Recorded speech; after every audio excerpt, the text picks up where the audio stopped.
Bismillahirrahmanirrahim. Assalamualaikum warahmatullahi wabarakatuh. Salam.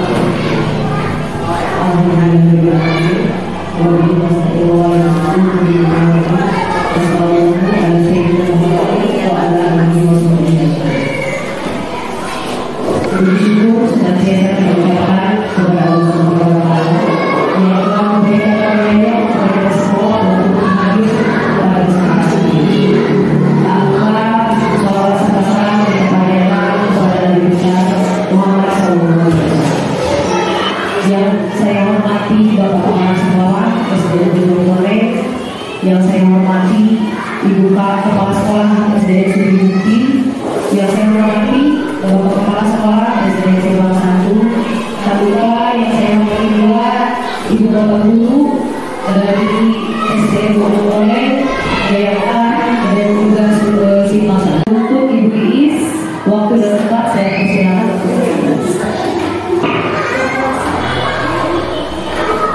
Para peserta yang hadir dimohon untuk berdiri.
Sebagai kepala sekolah, saya berterima kasih kepada semua dewan guru yang dapat hadir pada kesempatan ini. Karena hal yang memang hari ini sedang ada dilakukan dulu. Karena hal yang dilakukan seperti hari ini adalah sekali yang sekali lagi saya mau jalan sekali.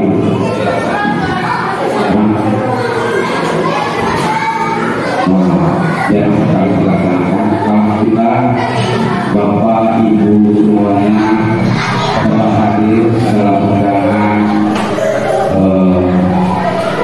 sama guru pembelajaran dari Ibu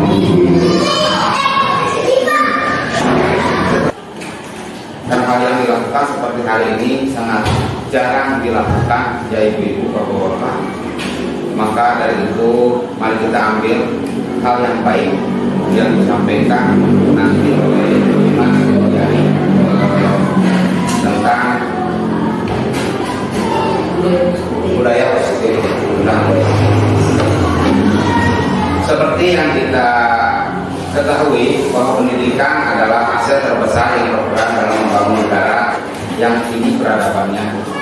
Karena dengan pendidikanlah sumber daya manusia yang mengisi pembangunan negara ini mampu menjaga persatuan dan kesatuan, keutuhan dan kelestarian lingkungan hidupnya. Umumnya yaitu NKRI Negara Kesatuan Republik Indonesia. Maka penanaman karakter dan juga disiplin yang positif pada siswa merupakan hal terpenting dalam proses pembelajaran di sekolah. Semoga apa yang disampaikan oleh CGP calon guru penggerak di Mas Mulyani hari ini bermanfaat dan dapat menambahkan wawasan kita dalam menciptakan lingkungan sekolah yang aman dan nyaman. Sebagai guru penggerak, semoga kita dapat mengikuti langkah atau jejaknya Ibu Dimas Mulyani. Mudah-mudahan Bapak Ibu itu bisa bergerak dan Ibu Dimas itu dapat menggerakkan. Kita sebagai guru wajib mengikuti perkembangan zaman. Perkembangan zaman, semoga apa yang dicita-citakan oleh Ki Hajar Dewantara, ya, pendidikan itu, tujuan pendidikan menurut Ki Hajar Dewantara itu, pendidikan adalah untuk segala produk yang ada pada anak agar mereka dapat mencapai keselamatan dan kebahagiaan yang setinggi-tingginya, yang baik sebagai manusia maupun sebagai anggota masyarakat. Oleh sebab itu pendidikan itu hanya dapat menumbuh tumbuh atau hidupnya kekuatan produk yang ada pada anak-anak agar dapat memperbaiki perilakunya, hidup dan tumbuhnya kekuatan produk anak. Mudah-mudahan kita sebagai guru dapat melaksanakan amanah dari Bapak kita Ki Hajar Dewantara. Mungkin sambutan dari saya sebagai Kepala Sekolah SD Negeri Bojongkoneng tentang sekian. Semoga kita dalam keadaan sehat walafiat. Amin ya rabbal alamin. Assalamualaikum warahmatullahi wabarakatuh. Assalamualaikum warahmatullahi wabarakatuh.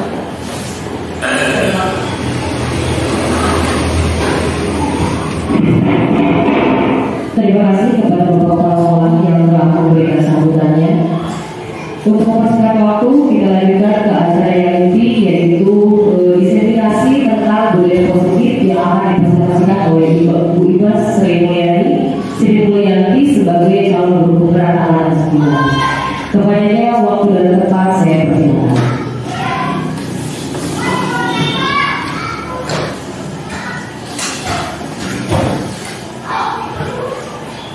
Assalamualaikum warahmatullahi wabarakatuh. Waalaikumsalam warahmatullahi wabarakatuh. Puji syukur kita panjatkan kehadiran Allah Subhanahu wa Ta'ala.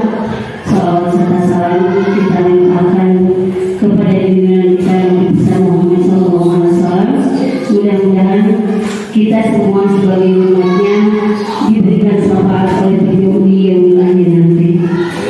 Bapak Kepala Sekolah SDN Bojongkoneng yang saya hormati, Bapak Kepala Sekolah SD Simpang 1 yang saya hormati, Ibu Kepala Sekolah SD Negeri yang saya hormati, Bapak Ibu Dewan Guru SD yang Mekar, SD Bojongkoneng juga SD Simpang 1 yang saya hormati. Terima kasih atas kehadirannya, atas kebaikannya, atas dukungannya. Semoga kebaikan Bapak Ibu dibalas oleh Allah Subhanahu wa Ta'ala dan dijadikan pahala bagi kita semua. Baik, Bapak Ibu, dalam hal ini saya mohon maaf karena di sini saya bukan menggurui, hanya akan menyampaikan atau berbagi. Jadi dalam istilahnya menjadi guru berbagi. Saya akan membawakan atau menyampaikan atau mempresentasikan diseminasi budaya positif di lingkungan sekolah. Ini adalah sebagai wujud dari aksi nyata di modul 1.4 tentang budaya positif di lingkungan sekolah. Bapak Ibu, izin saya berdiri. Bapak Ibu, di sini tujuannya yaitu yang pertama untuk meningkatkan pengetahuan dan pemahaman tentang budaya positif dan menerapkan disiplin positif yang memerdekakan murid untuk menciptakan suasana sekolah yang aman, nyaman dan berpihak pada murid. Nah, dalam hal ini saya akan berbagi tentang budaya positif, di mana budaya positif itu yaitu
bertindak dan mencipta dengan bergerak secara mandiri dan bertanggung jawab sendiri.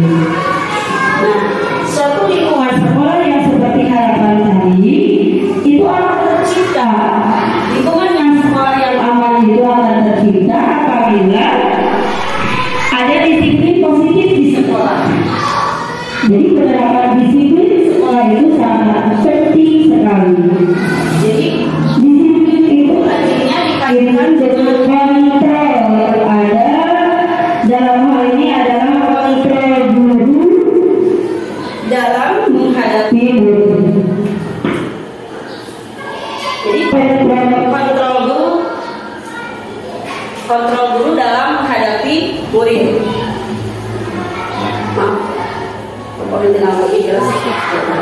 Nah, di sini kita itu ternyata berperan sebagai pengontrol, ya.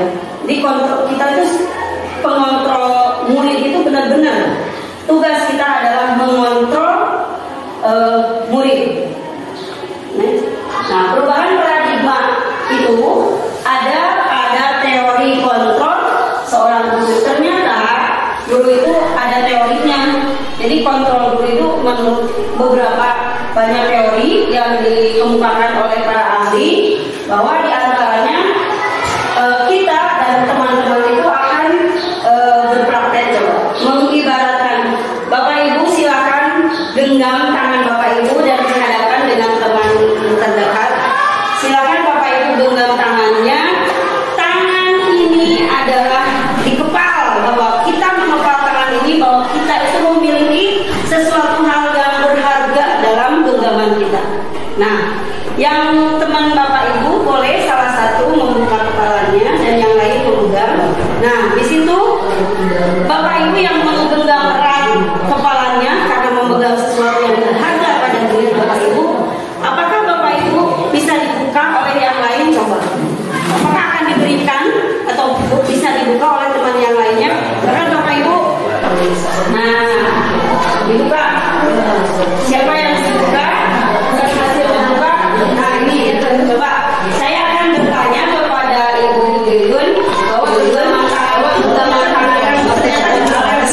alasannya ada. Ingat lo pertama, tangan ini adalah sesuatu yang berharga, bagi saya. Kenapa alasannya? Alasannya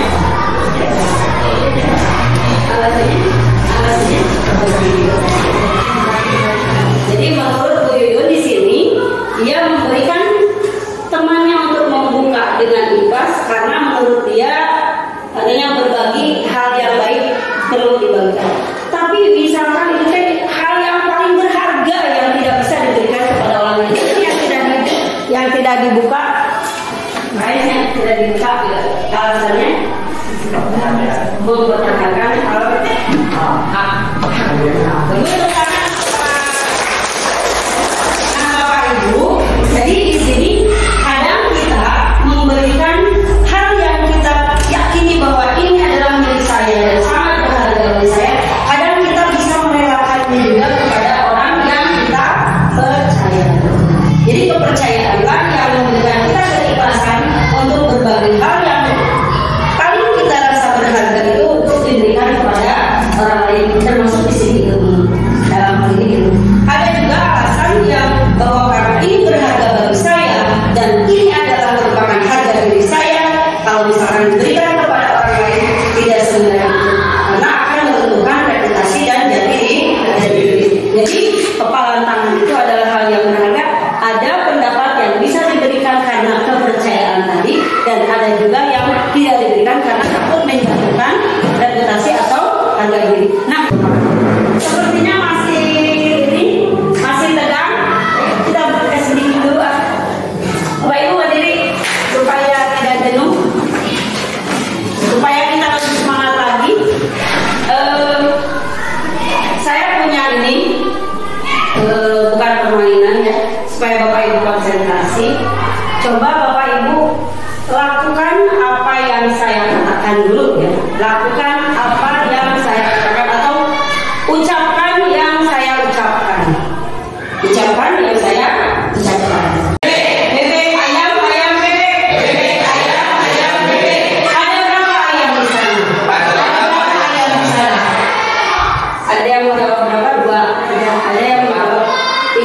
ucapkan yang saya ucapkan. Berarti ucapkan yang saya ucapkan. Ayo, sekali lagi ingat. Ayam ayam bebek bebek. Bebek ayam ayam bebek. Bebek ayam ayam bebek. Ayam ayam ayam bebek. Ayam ayam ayam bebek. Berapa ayam di sana?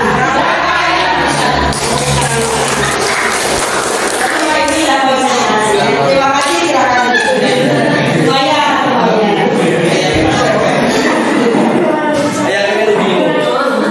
Masih ada yang bingung ternyata. Ya, Bapak Ibu, kalau saya bilang konsentrasi dimulai. Baik, konsentrasi dimulai. Terima kasih. Baik, kita kembali ke laptop. Nah, kita tadi memegang kontrol, atas kepala tangan. Apakah kita akan buka dan menutup? Tadi sudah kita lakukan, bahwa yang membuka adalah memberikan keikhlasan untuk memberikan sesuatu yang berharga kepada orang yang dipercaya, dan yang tidak memberikan karena itu adalah reputasi dan akan menjatuhkan harga diri bahwa saya memegang teguh amanah karena ini tidak boleh diberikan kepada siapapun. Jadi ada yang situ dengan. Nah, lanjut. Ini adalah tujuan pendidikan menurut Ki Hajar Dewantara. Ternyata Bapak Ibu, kita lahir di zaman modern.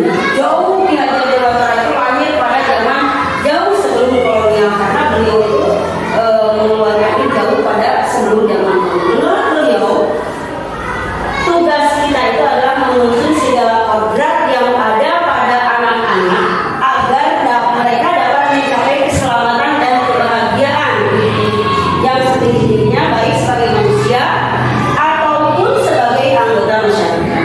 Jadi oleh sebab itu, pendidik hanya dapat menuntun tumbuh dan hidupnya sesuai dengan kodrat yang ada pada anak-anak agar dapat memperbaiki lakunya dan bukan dasarnya. Hidup dan tumbuhnya kekuatan-kodrat yang ada. Jadi seperti tadi, kodrat anak itu tidak ada. Baru namanya dulu kita mendengar bahwa anak itu terlahir dalam keadaan kosong seperti kertas putih.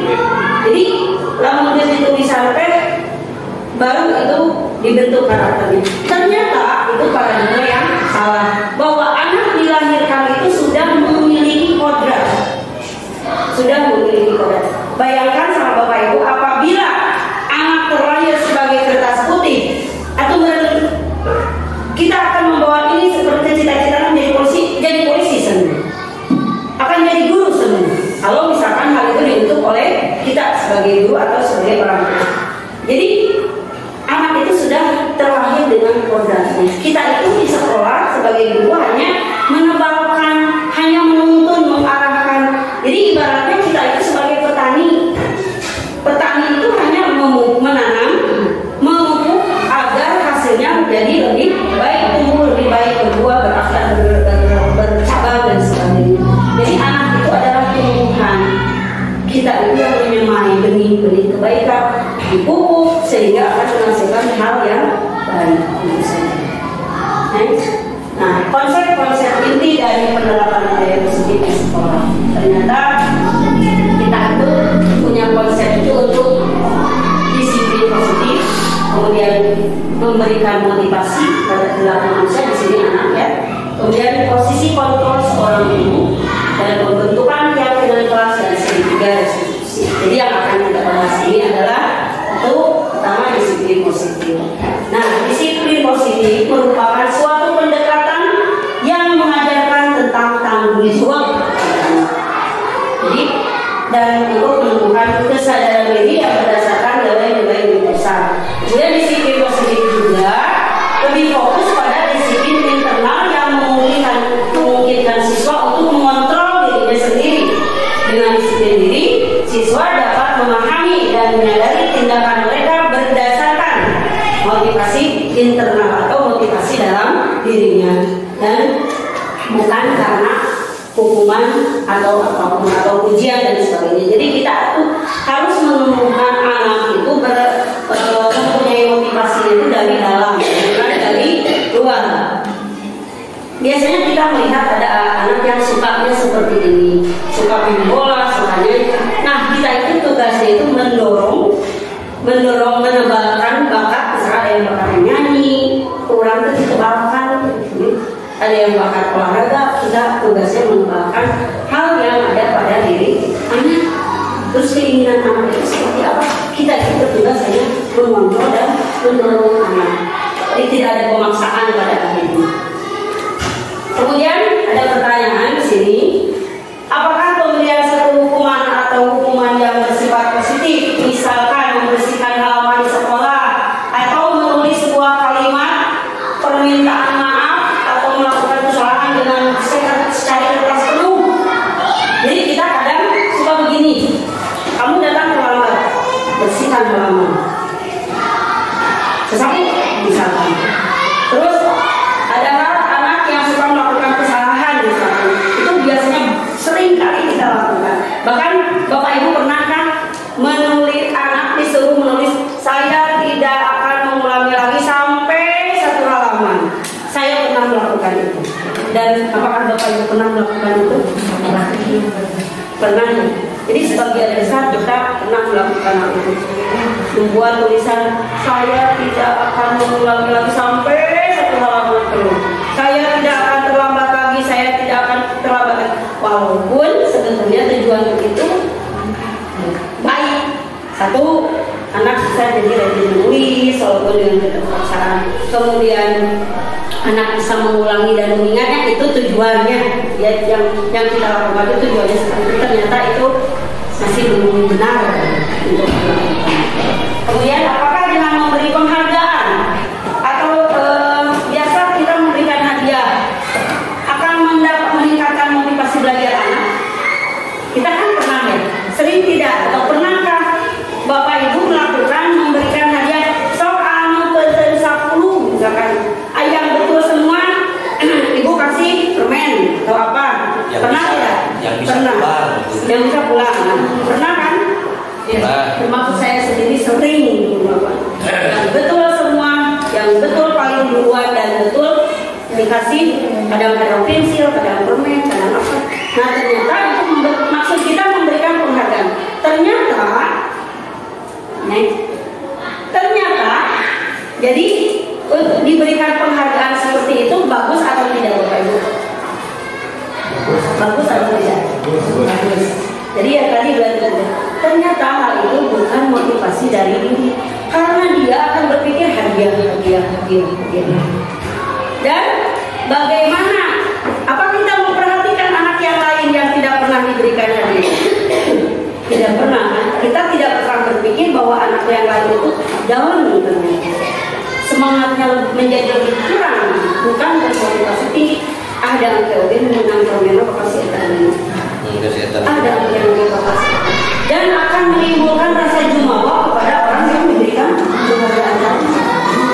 Jadi istilahnya yang bisa semakin meningkat, yang tidak bisa ternyata semakin turun semangatnya. Itulah dalam hal ini ada motivasi perilaku manusia.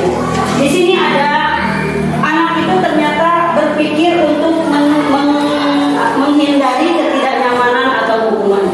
Jadi anak akan berpikir bahwa penting banget dihukum we. Jadi misalkan kesiangan, kamari dihukum, akhirnya hasil dihukum. Jadi motivasinya itu karena takut dihukum, bukan karena tanggung jawab. Takut. Jadi ini adalah tingkatan terendah dari motivasi perilaku manusia, bahwa biasanya orang motivasinya itu untuk menghindari hukuman atau ketidaknyamanan. Abukan sebabnya bisa telat dihukum. Nah, jadi bukan kesadaran diri yang timbul. Bukan kalau misalkan saya terlambat saya akan meninggal. Bukan karena rasa tanggung jawab. Hanya dilakukan untuk menghindari hukuman.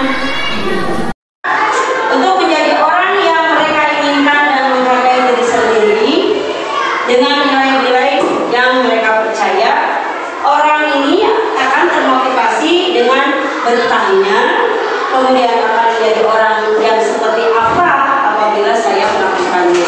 Jadi kalau mulai motivasinya dari dalam diri, dia itu akan bertanya dengan dirinya, nanti kalau saya telat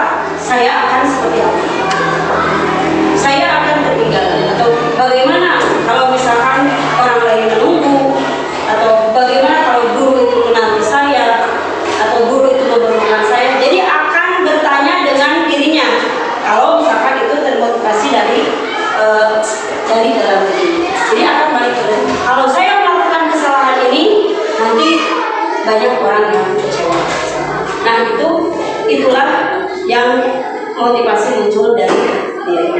Nah, ini adalah tadi pertama, anak itu kalau motivasi dari luar itu menghindari hukuman, kemudian ingin mendapatkan imbalan, ada juga untuk menghargai diri sendiri. Jadi jika siswa masih terdorong oleh kedua motivasi tadi, maka itu merupakan motivasi internal karena eksternal karena imbalan atau karena takut dihukum atau menghindari hukuman. Itu motivasinya dari internal, eksternal bukan dari luar. Kalau dari internal itu tadi akan merasa bertanggung jawab. Bagaimana kalau saya ditunggu? Bagaimana kalau orang lain memerlukan saya? Bagaimana kalau misalkan saya datang terlambat, saya akan ketinggalan pelajaran dan lain sebagainya. Itu motivasi dari diri sendiri atau motivasi internal. Nah, Bapak Ibu, kita akan membahas tentang kebutuhan dasar manusia. Dalam hal ini, kebutuhan manusia itu ternyata berbeda-beda. Kita dalam praktek sehari-hari itu selalu melihat karakter anak atau kebiasaan yang dilakukan oleh anak, dan ternyata itu tidak terlepas dari 5 kebutuhan dasar manusia atau dari kebutuhan dasar manusia. Yang pertama, kebutuhan dasar manusia itu adalah penguasaan, kemudian bertahan hidup. Pertama itu kebutuhan kita, kebutuhan dasar manusia itu bertahan hidup, kasih sayang dan rasa diterima, kemudian penguasaan, kesenangan dan kebebasan. Nah, inilah yang perlu dicas oleh kita. Dari kita mendapatkan anak yang seperti apa, misalkan ayah anak itu yang seperti ini, Bapak Ibu, nah usil oleh diri kabar kadang-kadang mengganggu temannya. Kemudian kadang anak tersebut selalu itu saja. Jadi si kita itu sudah tahu bahwa si memang itu kan itu si padahal kalau kita tahu dari kebutuhan dasar manusia, kita itu bisa melihat dari yang mana, apakah penguasaan yang dia inginkan, apakah dia ingin diberikan kasih sayang atau tidak mendapatkan kasih sayang dari yang seharusnya, begitu. Terus ada juga yang melakukannya itu karena kesenangan. Jadi orang yang siapa senang katanya. Ada juga yang mencasnya itu dia kesenangan. Kadang-kadang Bapak Ibu seperti contoh, ibu saya untuk pasar, ibu bagus tidak? Ibu bagus tidak? Sering kan? Ibu bagus tidak? Nah, kita sebut bagus. Nah, itu ternyata anak itu membutuhkan kasih sayang dan rasa diterima, bahwa karyanya itu atau hasil yang dia peroleh itu akan diterima oleh guru dan dia merasa diperhatikan. Itu kebutuhan dasar yang termasuk pada kasih sayang dan rasa diterima. Kadang anak suka, ada yang saya pernah menemukan anak kayak begitu, nah menurut dia itu kesenangannya di sana. Ada yang melakukan kesenangan dengan hal seperti itu. Kemudian ada juga bertahan hidup itu adalah hal yang pokok, terutama seperti siap tinggal, kita mempunyai pakaian dan apa yang kita butuhkan yang utama itu adalah bertahan hidup atau supaya. Nah, di sini bertahan hidup itu merupakan kebutuhan yang bersifat psikologis. Untuk bertahan hidup misalnya kesehatan, rumah, makanan, biologis, dan menghindari bagian dari reproduksi termasuk kebutuhan untuk bertahan hidup. Kemudian kebutuhan penguasaan. Nah, penguasaan itu adalah pengakuan atas kemampuan yang anak-anak miliki dari kebutuhan dasar dan penguasaan yang tinggi. Biasanya dia ingin selalu menjadi pemimpin. Itu penguasaan. Ayo berapa dirinya? Dia ingin terdepan. Dia yang selalu menjadi paling utama dalam mengatur, ada yang mengatur teman-temannya. Nah, itu adalah kebutuhannya dalam kebutuhan penguasaan. Kemudian ada kesenangan. Kebutuhan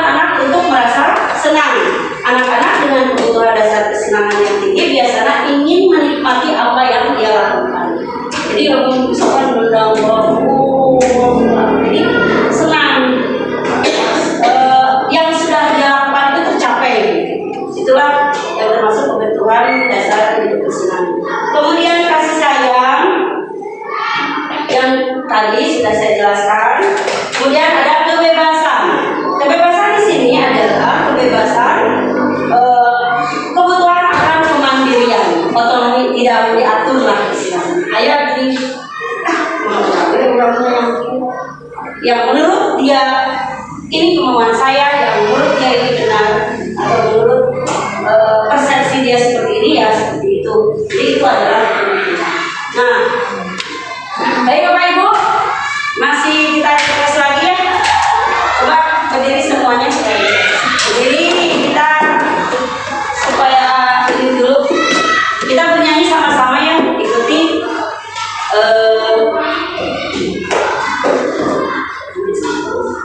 Nah, kita dalam hal ini akan melepaskan semua beban, pilek, berpikir positif, dan akan bersenang-senang. Ikuti ya. Buka mulut tertawa satu kali, ha. Buka mulut tertawa dua kali, ha ha. Buka mulut tertawa dua kali, tiga kali, ha ha ha. Buka mulut tertawa tanpa suara. Kita konsentrasi. Sama-sama 1, 2, 3. Buka mulut tertawa satu kali, ha. Buka mulut tertawa dua kali, ha ha. Buka mulut tertawa tiga kali, ha ha. Buka mulut tertawa satu kali, ha. Buka mulut tertawa dua kali, ha. Buka mulut tertawa tiga kali, ha. Buka mulut tertawa satu kali, ha. Buka mulut tertawa tanpa suara. Tepuk tangan. Konsentrasi semua. Baik Bapak Ibu, kita lanjut ke posisi kontrol seorang guru. Nah, ini yang paling penting yang saya akan ulas di sini, dan kita akan berefleksi tentang diri kita bahwa sebagai apakah sebenarnya diri kita ini. Sebagai guru yang mempunyai kontrol apa diri kita ini. Misalkan di sini ada posisi kontrol seorang guru, satu sebagai penghukum, kedua sebagai pembuat rasa bersalah. Sini akan membahas tentang penghukum terlebih dahulu. Bapak Ibu, kita merefleksi, khususnya untuk diri saya sendiri, dan hal ini yang membuat saya menangis, Bapak Ibu, bahwa selama ini kita itu ternyata berperan sebagai penghukum, di mana seorang penghukum itu bisa menggunakan hukuman fisik ataupun verbal, dengan kata-kata ataupun dengan tindakan. Jadi orang-orang yang menjalankan posisi penghukum itu senantiasa mengatakan bahwa sekolah merupakan sistem atau alat yang lebih menekan pada murid lebih dalam lagi. Jadi guru itu mempunyai ekspektasi yang tinggi kepada anak, bahwa sebetulnya bukan anak yang inginkan, tapi kita yang inginkan. Dan yang kita ingin anak seperti ini. Pada akhirnya kita menjadi seorang penghukum. Dalam ini patuhi aturan saya atau awas. Kan seperti itu kalau penghukum.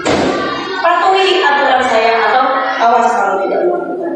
Nah, itu adalah pernyataan.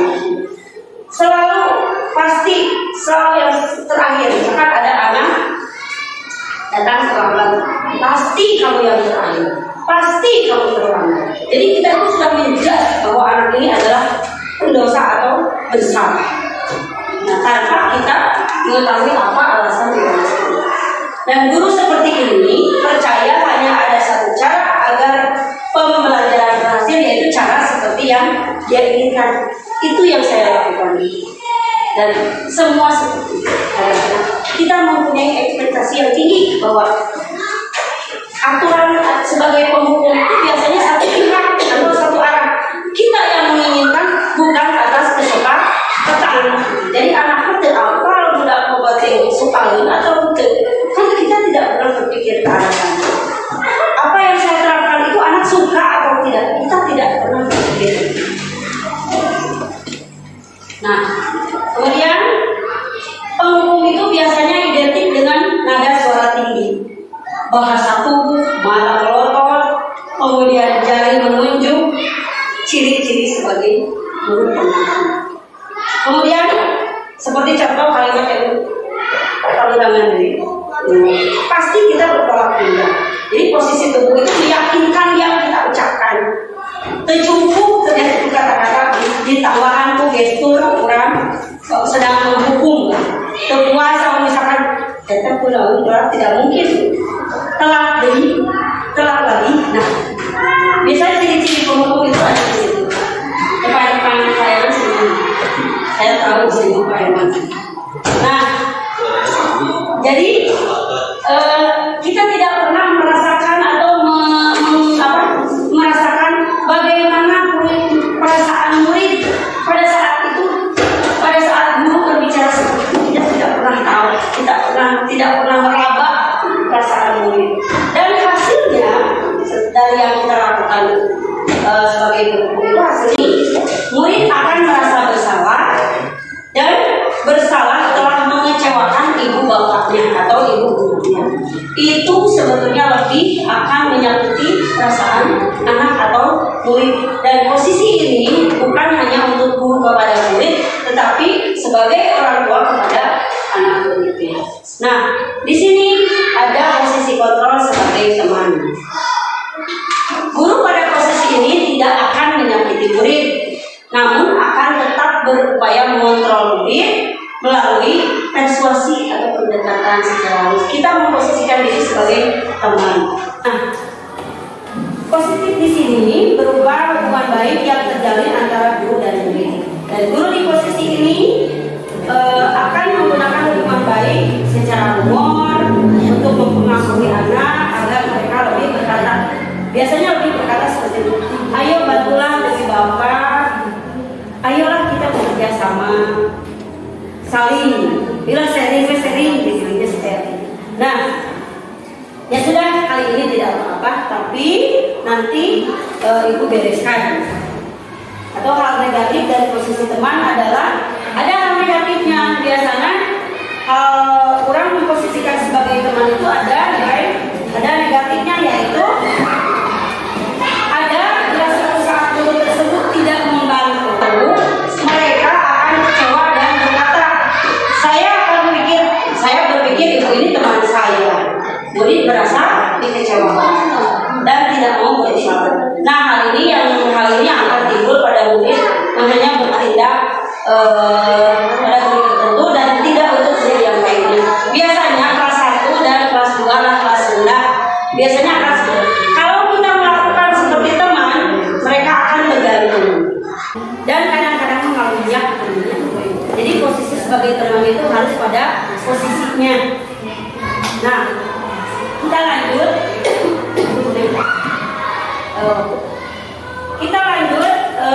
Ke posisi yang selanjutnya, yaitu posisi pemantau.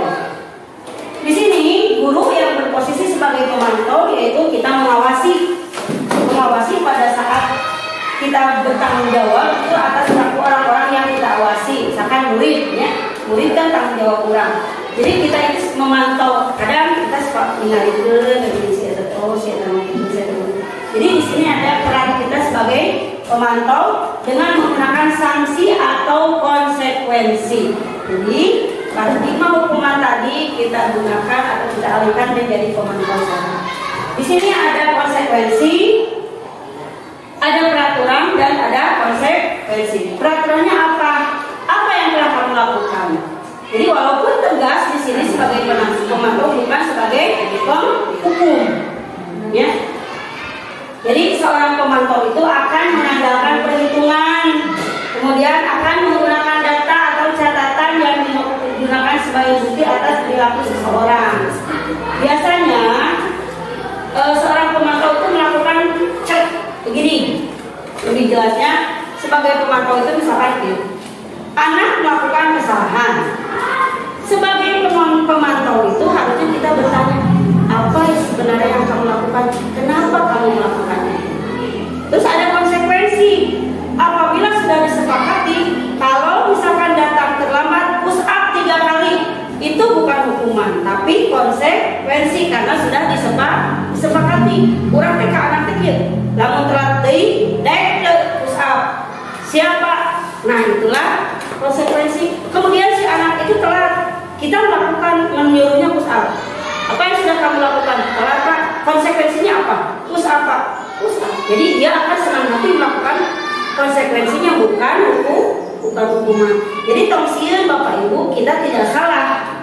Kalau misalkan menurut saya, kita tidak salah menghukum, tapi atas dasar kesepakatan. Jadi orang teh kudu sepakat pula jeung anak teh. Kamu sanggup nggak kalau kamu tidak tepat waktu, kamu lari misalkan 3 kali 35 lapang. Siap kata anak. Berarti itu sudah kesepakatan. Itulah guru sebagai komandan. Dan satu lagi, posisi kontrol guru itu adalah sebagai manajer. Dan biasanya Bapak Ibu cung anu berperan sebagai cung. Coba tunjuk tangan yang berperan sebagai manajer. Bapak Ibu sebagai manajer. Cung, acung gue. Ada Bapak sebagai manajer di sini, berperan sebagai manajer di sini, yaitu guru berbuat sesuatu itu bersama murid. Jadi mempersilahkan murid mempertanggungjawabkan perilakunya dan mendukung agar menemukan solusi. Biasanya mah itu tes sebetulnya mah sudah kita lakukan, selalu kita lakukan. Hanya saja kita baru menyadari kalau disebutkan karena bahwa namanya ini adalah posisi guru sebagai manajer. Dan hal itu termasuk juga kalau Bapak Ibu KS mah pasti kaburu, namanya ada kita sebagai penghukum iya, pembuatan bersalah iya, sebagai manajer itu kebanyakan biasanya. Ya kayak restitusi, kita akan mengenal segitiga restitusi, di mana segitiga restitusi itu adalah gambar segitiga. Kita tahu kan segitiga itu lutut ya, jadi saling berkaitan. Dan segitiga restitusi adalah proses dialog yang dijalankan oleh guru atau orang tua agar dapat menghasilkan murid yang bertanggung jawab atau anak yang bertanggung jawab. Nah, di sini segitiga restitusi adalah terdiri dari validasi tindakan yang salah, kemudian menstabilkan identitas dan mengutarakan keyakinan. Jadi begini, untuk menghindari tadi seperti guru penghukum, pembuat rasa bersalah dan lain sebagainya itu ada pada segitiga restitusi, di mana apabila kita menghadapi murid yang bersalah itu harus menggunakan segitiga restitusi, yaitu kita pertama harus memvalidasi tindakan yang salah. Jadi menstabilkan identitas terlebih dahulu ya. Nah, di sini kita itu harus bertanya kenapa melakukan tersebut dan tidak boleh dibahas kesalahannya. Jadi kita akan mencari alasannya terlebih dahulu kenapa kamu melakukan itu. Dan posisi itu harus kita gunakan bahwa kita itu ada pada mereka itu dalam menstabilkan identitas. Jadi begini, jika anak itu misalkan melakukan suatu kesalahan yang fatal, tentunya di sini bukan kesalahan biasa, tapi kesalahan yang fatal. Nah, biasanya kalau sebagai penghukum tadi kita tidak melihat alasan, kita tidak mau tahu alasan dia melakukan itu. Yang penting yang kita tahu bahwa dia bersalah, kan seperti itu ya. Nah, untuk menghindari itu kita membuat ini sedikit. Pertama, kita menstabilkan identitas diri. Posisikan kita sebagai dia. Jadi, kenapa kamu melakukan itu? Nah, baiklah, kita tidak akan membalas kesalahan kamu, membahas kesalahan kamu, karena ibu juga pernah melakukan hal yang sama. Jadi dengan kita menggunakan seperti itu, memposisikan kita sebagai dia, itu anak akan terbuka, pikirannya akan terbuka dan bahkan akan berterus terang, akan mengutarakan alasannya. Ibu juga pernah melakukan itu. Bahkan kalau ibu itu, kalau kamu cuma memukul, kalau ibu mungkin ditendang.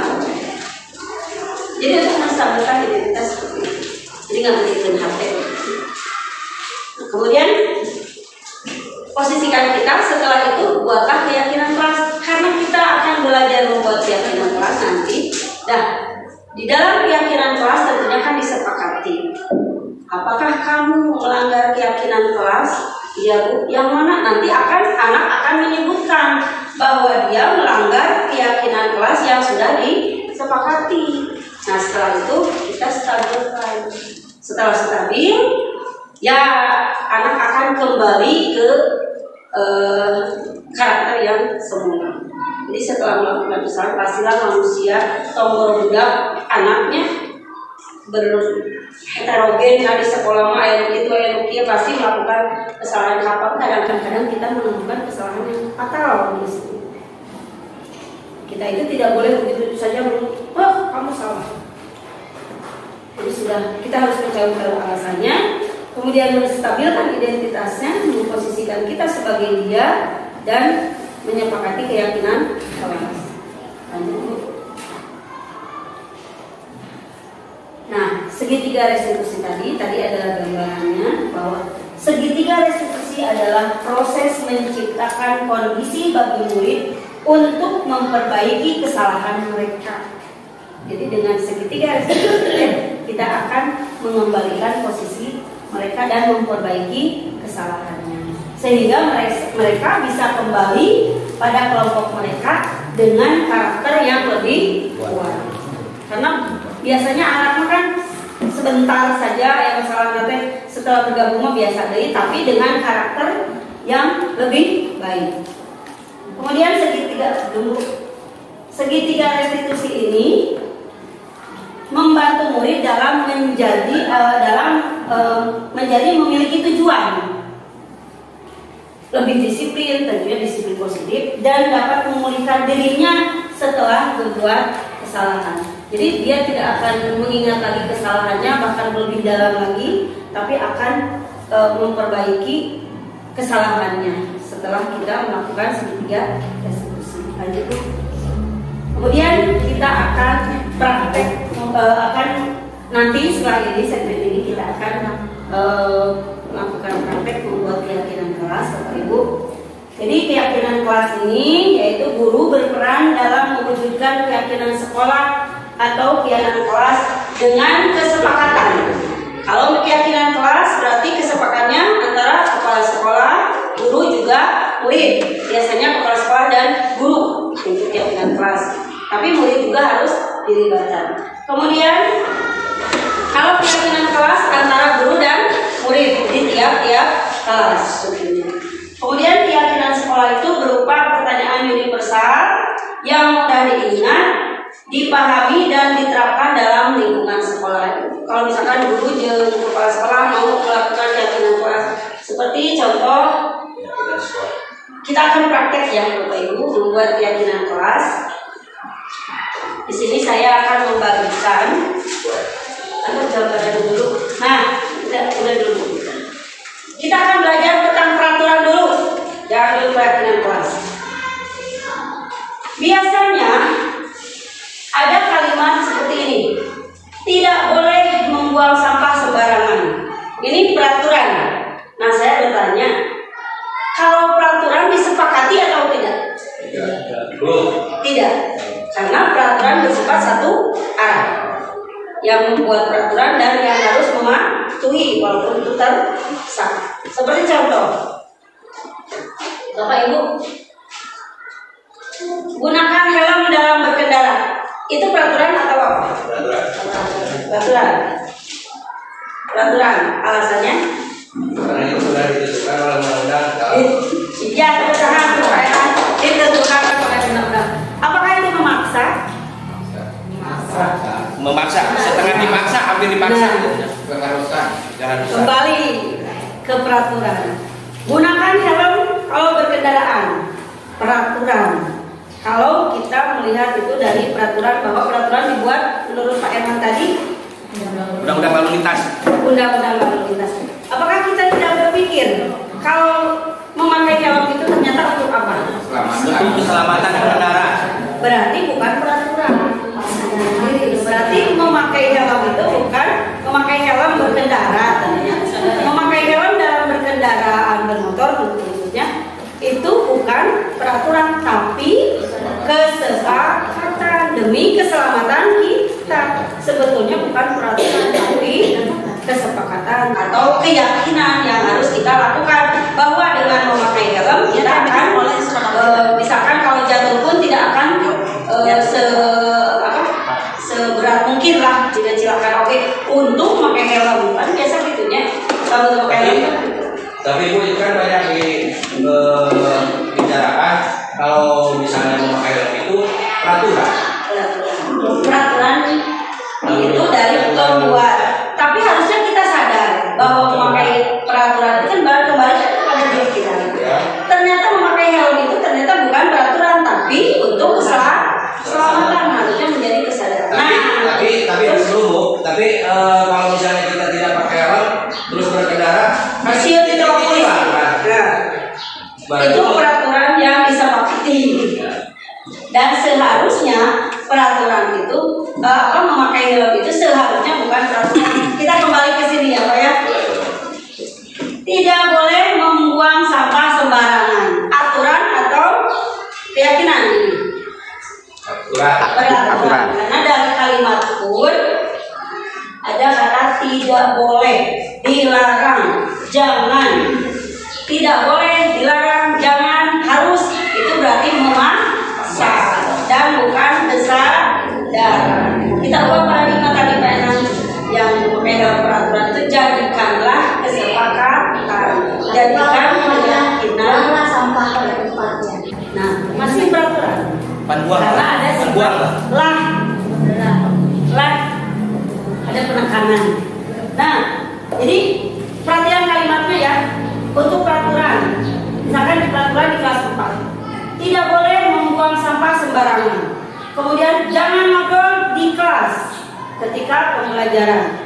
Tidak boleh mencela-cela dinding, tidak boleh mengambil barang milik orang lain, dilarang menggunakan HP di kelas tanpa izin. Ada misalkan dalam satu kelas ada yang membolehkan, tapi penggunaannya ditentukan. Kemudian jangan berkata-kata kasar dan tidak boleh berbohong. Di sini ada misalkan peraturan kelas 4 di suatu sekolah. Nah, ini peraturan, ingat ya Bapak Ibu kalimatnya. Kemudian lanjut, kita ubah peraturan tadi dengan menggunakan kalimat positif. Jadi tidak terlalu memaksa. Misalkan tadi kan tidak boleh membuang sampah sembarangan. Nah, di sini menggunakan kalimat positif, membuang sampah pada tempatnya. Tadi tidak boleh datang terlambat, datang tepat waktu. Kemudian tidak boleh ngobrol di kelas ketika sedang belajar. Nanti kalimatnya menjadi fokus mengikuti pembelajaran. Kemudian menjaga kebersihan. Tadi tidak boleh mengambil barang milik orang lain. Di sana akan kalimat positifnya meminta izin apabila meminjam barang orang lain. Tidak boleh berbohong. Berarti di sini harus berperilaku jujur. Nah, seperti itu. Jadi ingat kalimatnya. Kemudian di sini ada kalimat universalnya dulu. Jadi kita akan menggunakan kalimat-kalimat universal, yaitu nilai-nilai kebajikan adalah sifat-sifat positif manusia yang merupakan tujuan mulia yang ingin dicapai setiap individu. Nilai-nilai tersebut bersifat universal, lintas agama, suku bangsa maupun bahasa dan latar belakang. Jadi kalimatnya itu kebijakan universal itu seperti ini: bersyukur, keadilan, kejujuran, tanggung jawab, kebersihan, disiplin, kasih sayang, sopan santun, komitmen, percaya diri, dan lain-lain. Di sini ada, silakan Bapak Ibu cermati dan dihubungkan dari peraturan, kemudian menggunakan kalimat positif dan disederhanakan dengan memakai nilai-nilai kebajikan universal. Jadi kita akan membuat peraturan terlebih dahulu, membuat keyakinan kelas tadi. Nah, ini keyakinan kelas diambil dari nilai-nilai kebajikan yang barusan, yang lintas agama dan sebagainya. Jadi kalimatnya ternyata diriutkan lagi, diciumkan seperti ini. Dari semua peraturan-peraturan itu, kita akan membuat keyakinan kelas, Bapak Ibu. Di sini saya akan bagian kelompok. Anggaplah kita akan membuat keyakinan di kelas, membuat keyakinan di kelas dari peraturan kemudian menjadi budaya, menjadi apa tadi kalimat positif dan dibuat menjadi keyakinan kelas. Untuk kelompok 1, 2, 3 aja ya, 3 kelompok. Silakan Bapak Ibu tulis peraturan di kelas yang akan diterapkan. Peraturan di kelas yang akan diterapkan seperti tadi. Ibu anggap di kelas akan membuat peraturan seperti apa? Nah, selanjutnya seorang ketiga.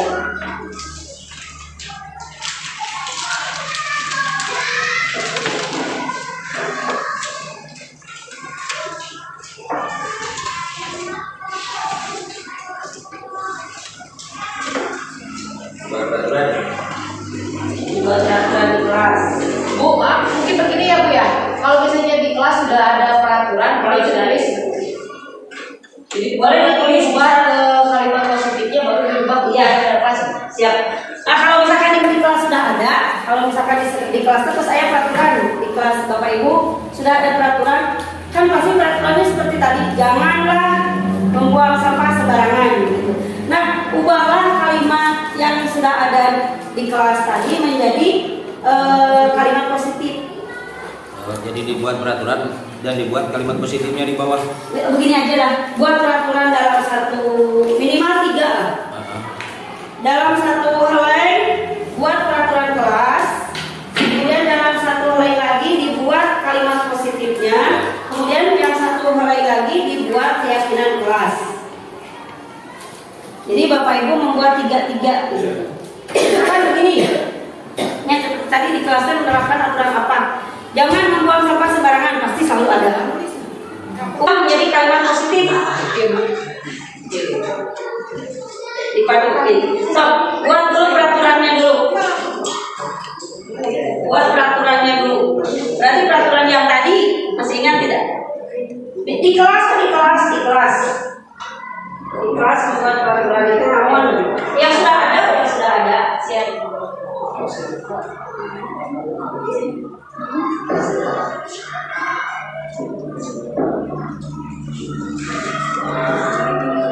Buat toko kan ada.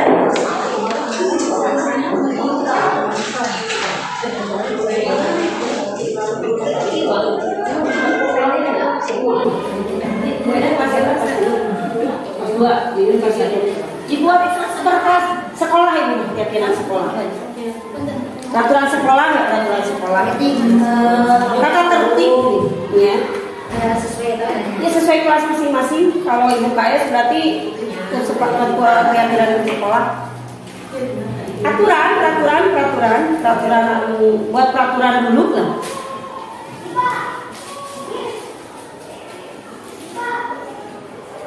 Buat peraturan 3 loh. Harusnya mah 5. Ya saja tidak. Nah, pokoknya ingat itu peraturan kelas 4, peraturan kelas 3. 1, 2, 3.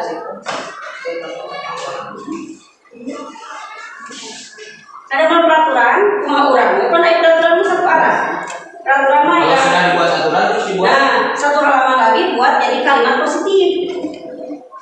Emang udah Bapak umpami kan, nah ini mah kan paksaan. Nah, peraturan. Kalau Paksa hukuman itu kalimatnya. berarti dibuang larangannya, jangan dibuang, lahnya dibuang. Paksaannya, yang bersifat paksaannya itu dihilangkan. Di sini mah keyakinan kelas berarti ya? Bukan, belum. Kalimat positif. Kalimat positif. Jadi akan mengkerucut dari peraturan ke kalimat positif ke keyakinan kelas.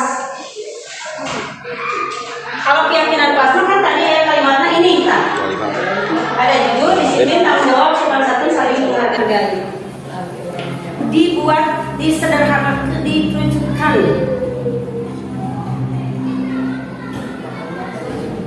Kalau peraturan bersifat memaksa, ingat PKD-nya, PKD-nya, bahwa peraturan itu bersifat memaksa. kalau keyakinan kelas itu disepakati. Nah, kita itu nanti pada prakteknya di kelas itu seperti itu. Bagikan ke anak suruh membuat peraturan sendiri. Di kelasnya maunya seperti apa. Nanti kita tempel, kita golongkan mana, dan buatlah keyakinan kelas bersama-sama.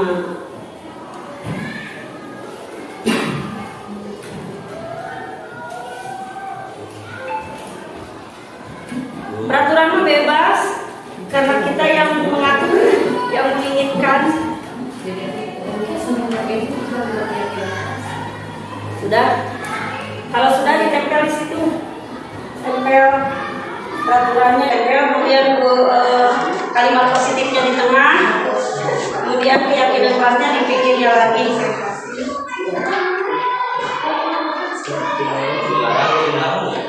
Dilarang buang, dilarang itu buang. Nah, mana kalimat positifnya? Tidak mencoret-coret meja tulis. Berarti udah tidak. Enggak, tidak. Berarti tulis jangan. Tidak. Berarti bisa disepakati. Ada janganlah, berarti ada paksaan. Janganlah, dilarang. Nah, dilarang. Kalau dilarang makan, waktu belajar.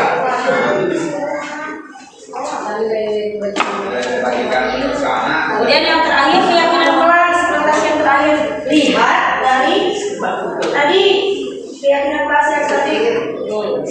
Berarti buang sampah pada tempatnya termasuk kemana? Masuk kepada kalimat positif.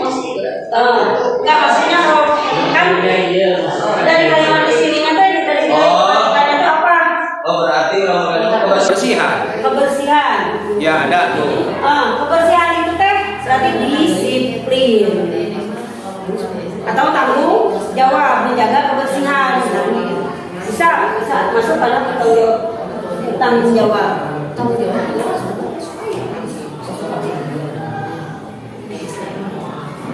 Terus misalkan tidak meminjam barang milik orang lain dengan meminta izin, misalkan kan udah masuk kaplot, terus meminta izin.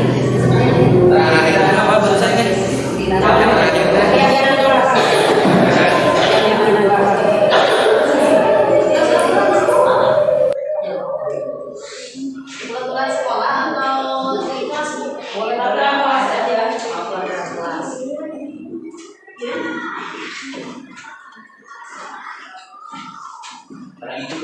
Iya. Jadi ini teh maksudnya kemana? Menjalankan piket. Menjalankan piket berarti tanggung keyakinan kelasnya tanggung.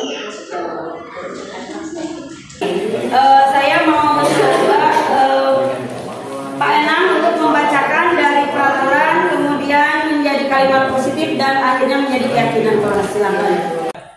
Kalau misalnya kembalikan ke kalimat positif atau dijadikan kalimat positif, yaitu jaga kebersihan. Dan apabila misalnya dirubah menjadi keyakinan kelas, yaitu kebersihan, ya. Kebersihan. Ya. Yang kedua, dilarang buang sampah, buanglah sampah pada tempatnya. Kalimat positifnya buang sampah pada tempatnya. Lebih bagus membuang sampah pada ya, boleh sama ya, membuang sampah pada tempatnya. Itu juga sama. Dan untuk keyakinan kelasnya yaitu disiplin. Ya. Tepuk tangan, terima kasih.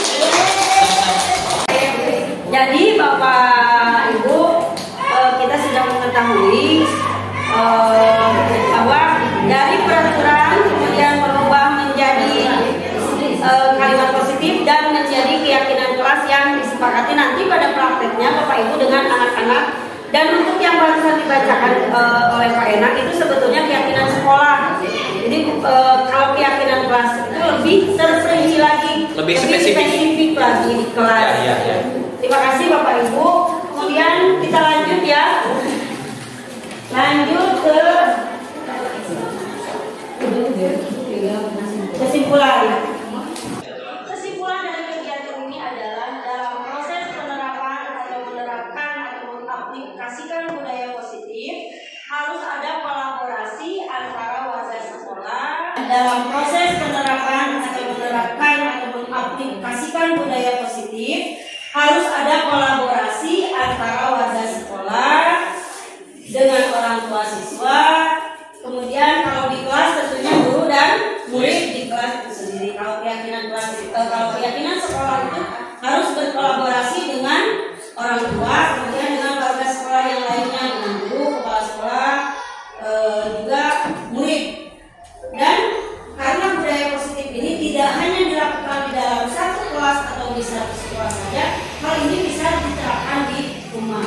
Jadi bisa digunakan di dalam, bukan hanya di kelas saja atau di dalam satu sekolah, tapi juga di rumah. Kemudian bahwa budaya positif itu menjadi kebiasaan. Hal ini bertujuan agar budaya positif itu menjadi kebiasaan atau menjadikan karakter siswa saat berada di lingkungan sekolah ataupun di luar lingkungan sekolah dan di rumah atau di masyarakat. Terima kasih Bapak Ibu. Sebelum kita tutup, apakah ada yang mau bertanya? Untuk ini, untuk membuat peraturan di kelas itu berarti harus ada kolaborasi atau kolaboratif antara siswa, guru, dan kepala sekolah mungkin. Kepala sekolah. Ya. Kalau peraturan di kelas biasanya disepakati oleh guru dan siswa di kelas itu sendiri. Jadi tidak usah dengan kepala sekolah. Tidak harus, tapi harus dikomunikasikan ke kepala sekolah. Ya. Kalau misalkan untuk membuat keyakinan sekolah biasanya melibatkan komite atau orang tua siswa, harus diberitahukan lah. Misalkan biasanya ada orang tua begini, Pak, tolong udah ke sekolah jangan bawa handphone. Nah itu berarti keinginan dari orang tua dan kita sepakati menjadi peraturan sekolah dan terakhir menjadi keyakinan sekolah yang disepakati bersama. Ada lagi? Assalamualaikum warahmatullahi wabarakatuh. Tadi dikatakan dalam pemaparan bahwa peran guru itu bermacam-macam ya. Ada peran guru sebagai teman. Ya. Guru perannya sebagai teman itu dampaknya mungkin pada anak itu akan muncul istilahnya guru dengan teman itu seolah-olah tidak ada batasannya. Nah itu bagaimana dampaknya kepada guru tersebut? Apakah nanti gurunya akan istilahnya apa? Saking terlalu dekatnya dengan teman kan istilahnya tidak ada batasannya. Apakah ada batasan-batasan tertentu? Terus dampaknya bagaimana? Baik, jadi dijawab. Begini Bapak Ibu, dilematis memang sebetulnya. Nah, karena kita harus memposisikan kontrol kita sebagai teman, karena tentunya ada hal-hal yang perlu dibatasi atau ada batasan-batasan tertentu yang harus kita lakukan. Misalkan anak pada saat mendapat masalah itu lebih baik kita melakukan dia sebagai teman untuk menggali apa latar belakang masalah yang dihadapi sebetulnya. Jadi kembali lagi ke segitiga restitusi tadi, bahwa kita tidak harus melakukan begini. Jadi harus mempelajari latar belakang siswa tersebut dan peran kita sebagai teman di sana supaya anak lebih leluasa mengungkapkan masalahnya. Kemudian tidak ada batasan di sini berarti harus ada batasan di sini berarti tidak semata-mata kita sebagai teman sesamanya, tapi sebagai teman dalam perasaannya supaya tidak ada jarak untuk anak mengungkapkan apa yang dia rasakan sehingga kita bisa menstabilkan masalah yang dia hadapi seperti itu. Dan adapun dengan posisi yang lainnya, misalkan sebagai teman teman, sebagai penghukum, sebagai pemantau juga tentu ada batasan-batasannya. Sehingga kita melakukan posisi itu dengan pada tempatnya seperti itu. Mungkin apakah sudah puas? Mudah-mudahan belum puas, karena kalau belum puas bisa mempelajari dari yang lainnya. Boleh saya menambahkan? Ya, silakan Pak. Menurut saya itu guru di sini, guru sebagai teman itu hanya perumpamaan. Menurut saya ya, menurut pola pikir saya, perumpamaan sebagai perumpamaan agar satu, anak tidak merasa canggung kepada guru, guru pun akan berluasa kepada anak. Sebagaimana antara anak dengan guru itu sebagai teman atau kawan. Menurut saya itu hanya untuk memudahkan pendekatan ataupun bisa mana ada suatu masalah lebih cepat menyelesaikan masalah. Baik, terima kasih Bapak Ibu.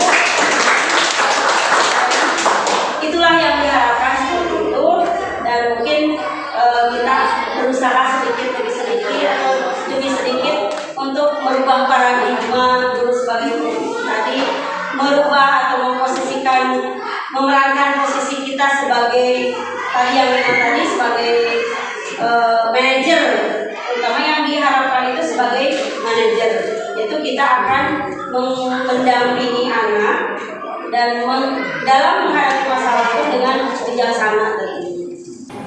Baik Bapak Ibu, mungkin pemaparan saya cukup sampai sini. Semoga Bapak Ibu tidak puas dan nanti Bapak Ibu mencari referensi lain untuk lebih menggali wawasan tentang budaya positif. Saya mohon maaf apabila kata-kata dari saya terucap itu kurang berkenan pada Bapak Ibu. Saya hanya menyampaikan hal yang baru saya dapatkan dari budaya positif ini. Lebih kurangnya saya mohon maaf. Bila taufiq wal hidayah. Wassalamualaikum warahmatullahi wabarakatuh. Waalaikumsalam.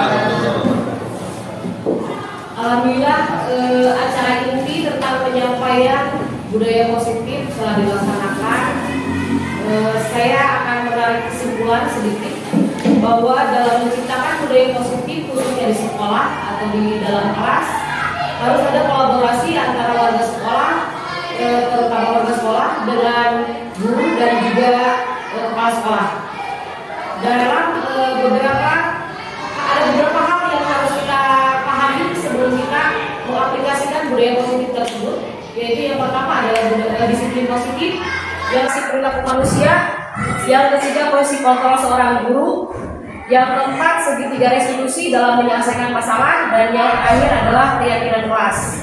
Setelah memahami kelima konsep ini, marilah kita sama-sama belajar sebagai seorang tenaga pendidik mengaplikasikan apa yang telah kita pahami di sekolah ataupun kelas masing-masing supaya tercipta lingkungan belajar yang aman, nyaman, dan juga lebih berpihak kepada murid.